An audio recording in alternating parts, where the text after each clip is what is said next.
Hello, and thank you for joining us for today's Getting Together Tuesdays presentation about supply chain management, brought to you by the Center for Experiential Learning and Career Success in collaboration with Parent Giving and Engagement Programs.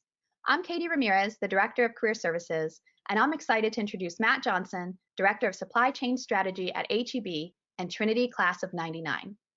As many of those watching this know, HEB's response to the COVID-19 pandemic has further solidified HEB's position as one of the top grocers in the nation, and we're incredibly grateful to Matt for taking time to chat with us about supply chain during what we know is an incredibly busy time. This session today will be moderated by Alex Motter, an upcoming 2020 Trinity graduate majoring in Business Analytics and Technology and minoring in Chinese and English. At that, I'll turn it over to Alex to talk a bit more about Matt's background, and from there, we'll launch into the conversation. Thank you. Thanks, Katie. And as Katie said previously, Matt, it's truly an honor to have you here. Just a little bit for those who may not be familiar with his professional experience. Over a 20-year career spanning marketing, procurement, and supply chain strategy, Matt has built a strong link from supplier values to customer desires and developed a holistic vision that allows for the most efficient and effective flow of goods. For the last 7 years, Matt has led the growing team to support HEB's store forecasting, replenishment, and inventory. Leveraging his broad history and key elements of his academic career, Matt has led his team in applying behavioral analytics, machine learning models, and data science to create a comprehensive and adaptive approach to support roughly 25 million product order decisions daily, to effectively replenish over 300 stores across 18 warehouses. Matt, thank you so much for sharing some of your valuable time with us and getting the chance to have this conversation. Thanks for having me, Alex. I really appreciate it. I'm looking forward to this. As am I.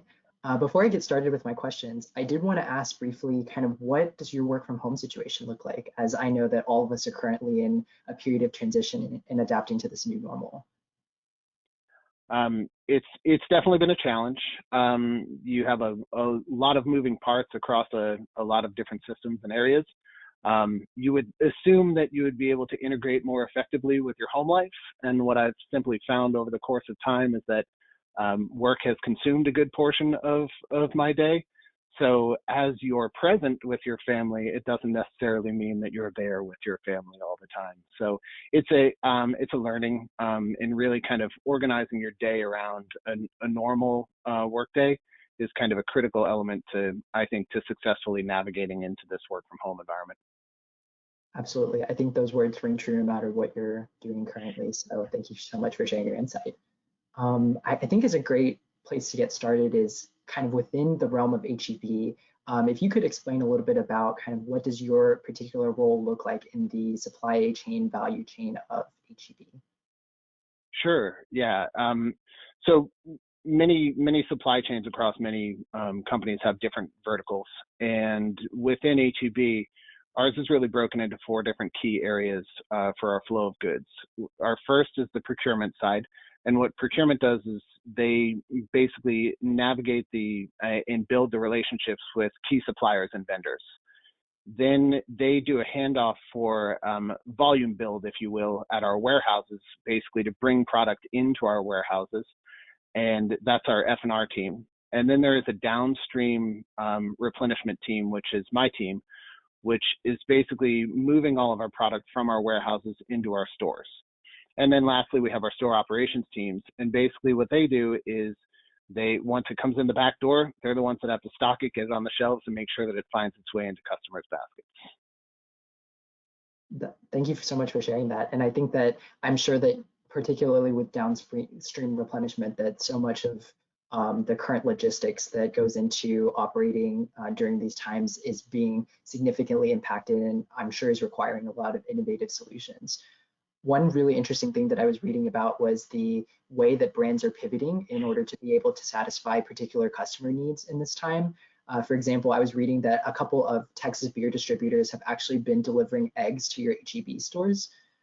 In terms of the downstream replenishment process, how does that pivot of key vendors to different product offerings affect the way that your replenishment process works at stores? So it's interesting when we can make our data-driven decisions, and it has a lot to do with our point of sale customer demand and ensuring that we have an accurate demand stream. we're able to share that data broadly across all 4 areas of our business. And when we share it across all 4 areas of our business, it allows us to make strong decisions that can benefit our customers, benefit the company, and also benefit the community.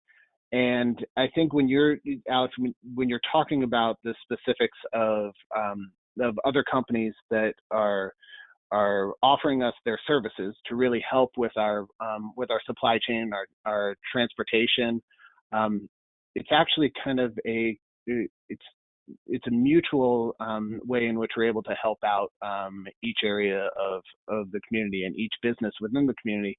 I'll use a company as an example, much like the example that you used, where they actually were forced to reduce and furlough a considerable amount of their workforce. And they had their own fleet. They had their own transportation fleet, and it was a refrigerated transportation fleet. And we were in a very tight spot with respect to extended demand for milk and eggs at a given point in time. And we created a deal and worked with that company so that we could keep their drivers on the road where they otherwise would not be, and we could leverage the refrigerated trucks to expand our delivery services. So really, it's not necessarily there isn't a one way fits all here. It's more along the lines of the fact that how can you work with any given circumstance with what the true need for the company is. And there are many instances where we've leveraged a lot of partnerships across key areas of business to perform activities in the communities, much like the delivery of Meal Simple products to frontline workers. We had a lot of community partnerships for transportation and delivery services to ensure that we could effectively address efforts like that. Absolutely, and I think that the age-old adage that time is money is particularly of essence right now, as so much of the high demand of consumers and so much of the necessity for replenishment makes it so that every resource available is paramount in order to be capitalized on. And so I guess kind of one of the things as a business analytics major that I'm really curious about is how your team is able to leverage data science and other machine learning technologies to be able to not only build these forecasting models, but also provide data-driven recommendations. Sure. That's a fantastic question. And I actually look forward to talking to you a little bit more about your business analytics background and see if you have any interest in retail. We established we have a growing and continued forecasting model that's built off of exponential smoothing. But what we have come to realize over the course of probably the last 3, 4, 5 years is a growing need for a better understanding of how we could forecast, not just with historical information, but with current present information. What impact pieces do we have that can drive impacts to demand at an item store level? And when you're dealing with upwards of 80,000 SKUs across a store, across 300 different stores, obviously there are impacts and there are connectivity between more than when it rains, someone buys an umbrella. And instead it moves towards the idea that, well, when it rains and someone buys an umbrella, they also buy 2% milk. So we're working with our data science team and really kind of getting a better understanding of when we can predict movement based upon non-traditional impact items. So when we see things like COVID-19 come in and we watch buying patterns shift, how are buying patterns shifting were things that with items that aren't quite as obvious. That afforded us the ability really to kind of get ahead of the curve on a couple of the different things with respect to this long-standing impact. It wasn't just panic buying all the time. It was shifting from panic buying to something else.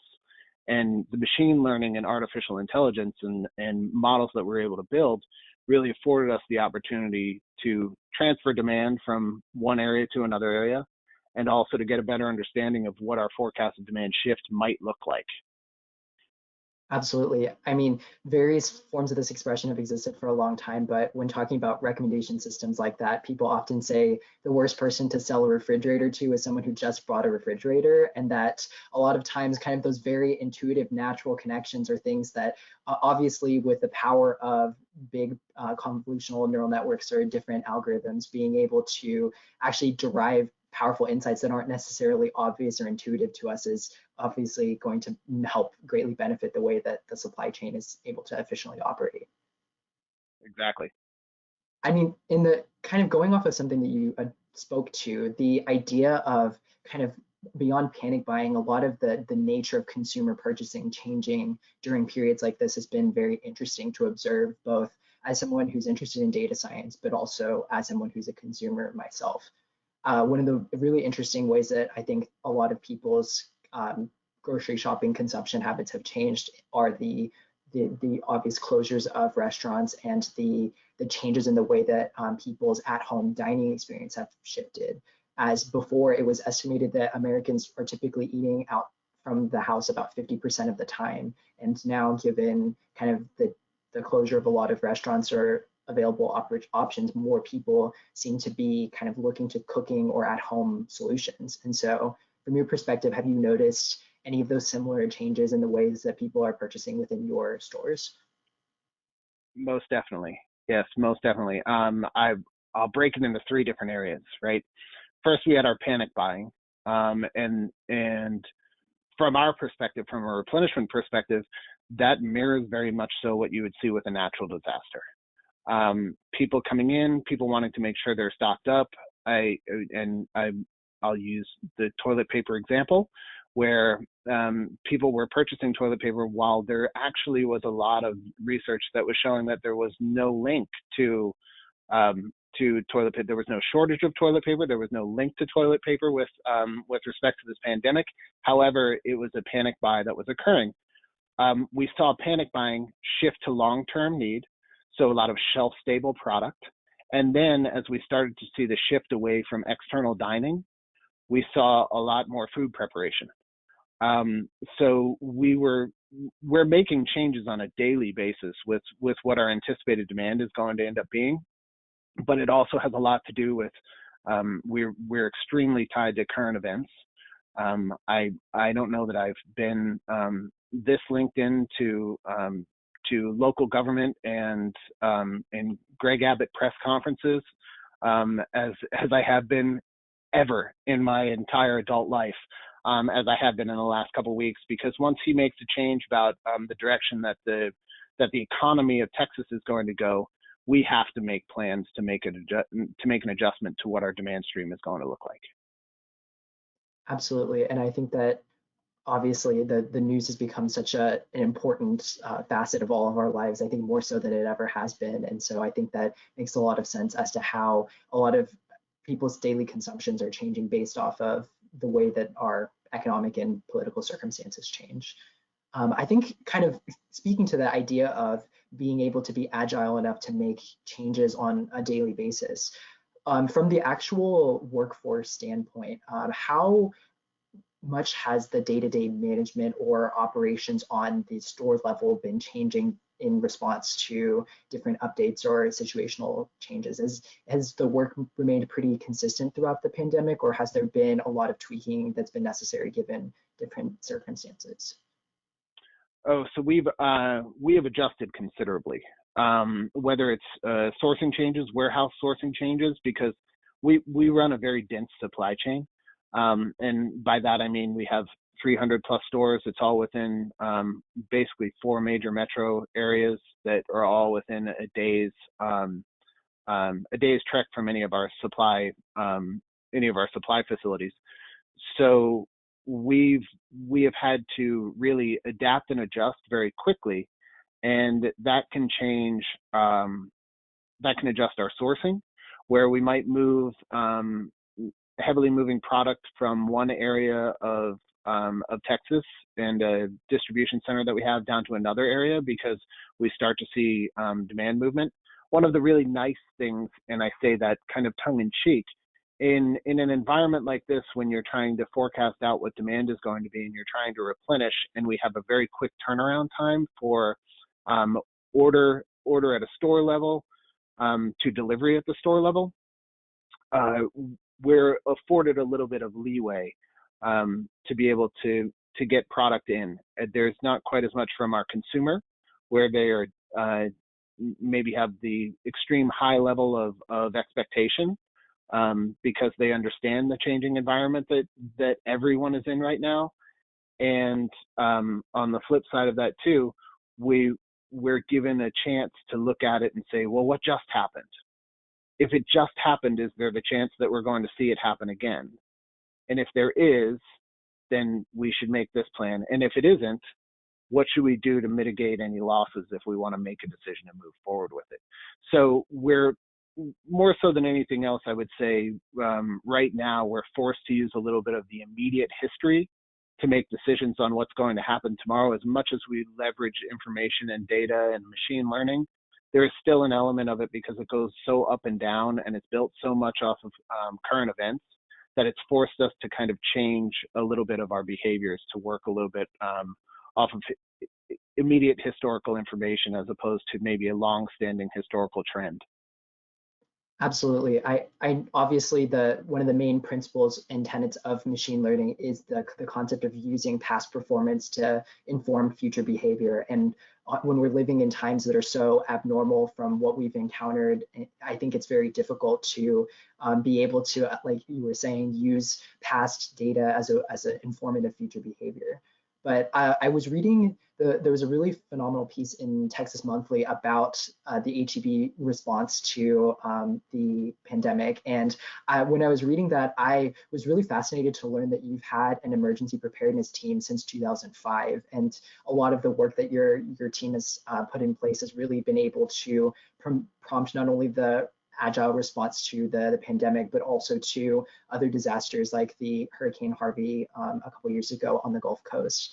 And so I was curious, based on that idea of agility and using cutting edge data science technologies to inform behavior, what have you been learning about kind of how behavioral patterns are changing in a pandemic versus a natural disaster? And do you think that the patterns that we're noticing now are going to inform potential behaviors that could occur if another outbreak like this occurred in the future? Well, I think that's a really, really interesting question, Alex, because that presents you with the opportunity to reflect on, is what we are in the midst of right now going to actually change behavior moving forward? For the long term, could this potentially change? Could more people end up cooking at home because they've started to do it much more so in this environment? Is social gathering going to be adjusted from here for the foreseeable future? What is the new norm that we represent? I think as we went through our disaster preparedness planning, which I have the utmost respect for the team that runs that for HEB. It's very, very impressive. I'm very thankful to be a part of our emergency planning team. We meet annually. They have built out tabletop planning for occurrences just like this, where they really mapped out exactly how we're going to work this through in phases. We will hit a point where it's going to be phase 100, phase 105, and you can't quite possibly plan out that far. And we're going to need to recognize is this simply a new norm, or are we still working through a pandemic and an emergency? And I think that really it's as we use our historical information, as we use our data-driven decisions, and data science and machine learning models, what we're forced to do right now to get a better understanding of how this impact is going to look in the future is we have to adjust our timeframes for what history looks like. We've seen such a drastic movement between the end of February to the middle of April that the buying patterns in retail and how it's impacted our supply chain has been so drastic that we've had to piece things together to get a better understanding of when will this normalize? And when it does normalize, what will it look like? And I think when it's all said and done, this will give us a much, much better idea of at least timeline and transition through phases, should an event like this occur sometime again in the future. But I don't know that we'd ever be able to actually say what that's going to look like until we actually hit a point where everybody is comfortably stating, I am back to a new normal, even if that new normal is uniquely different than what it was in the past. Absolutely. And I think that especially given the ongoing discussions about the potential for a second wave or the potential for different different scenarios that could occur between now and the development of a consistent vaccine that's readily available. I think one of the interesting things that I'm sure your team has been discovering and looking into quite a bit is how do we pivot or adapt to potentially going from a more socially open society back into more stay-at-home orders, or kind of how do we deal with potential fluctuations or kind of increasing or decreasing levels of social distancing within our society. And so I'm sure it'll be interesting to do, especially within the realm of machine learning and data science, to see what does scenario development look like for these new scenarios that we don't really have any historical precedent for, and kind of how do we use those behaviors to inform what the future looks like. I think it's a great call. Absolutely. That was the end of all the questions that I had. Were there any other thoughts or anything that you wanted to share before we close for today? So just really quickly, I think that it's very important. One of the critical things about the success of the supply chain, I think, within HEB has a lot to do with broad and quick communication. This pandemic has easily shown us and stretched us to the limits of what that could potentially look like. But open communication and the impacts from every area of the business are so profound and magnified right now, but this is the root of how an effective supply chain can work. If we have a demand stream that comes from a customer base and a procurement team that's making decisions about connecting vendors and bringing product in, if those two don't match, there's nothing that can happen in the middle that's going to afford an opportunity for success. So it's critical for us to have the broader conversation with every area of the business to understand what our customer need is going to be, how procurement is going to approach their business stream, and then also how we're going to set up our stores, how we're going to funnel and source our our products across our networks. How many times do we want to touch product once it gets into the store? What's our demand truly going to look like? In a retail environment where volume is the thing that is going to drive your success, much like grocery retail environment is, the broader communication and true understanding of every aspect, whether it's manufacturing, procurement, transportation, warehousing, store operations, if one area of that falls apart, then the supply chain as a whole falls apart. And I think it's been stress tested to an extreme within this coronavirus pandemic, and I'm happy to say that I feel that we have navigated it about as well as a company could, and I'm proud to say I'm an active part of it. Absolutely. Well, I think you're being more than humble about the amazing response that HEB has had. And I think I speak for everyone when I say that we're very grateful for the work that you and your team are doing to help ensure that millions of Texans have access to essential supplies. yeah, thank you again. This has been so fascinating. As consumers of HEB, we don't always necessarily think about the other side. So Matt, we're so appreciative to you for taking time to share these insights with us. Definitely an interesting look into things. Thank you, Alex, for moderating. I'd also like to express appreciation for the entire HEB team for everything they've been doing on a daily basis to make life easier for everybody else. If anyone listening today has any follow-up questions, we would invite you to contact the Center for Experiential Learning and Career Success. Our information is on the slide, but you're always welcome to email us at careerservices@trinity.edu or connect with us through Handshake. Thank you for joining us. Thank you.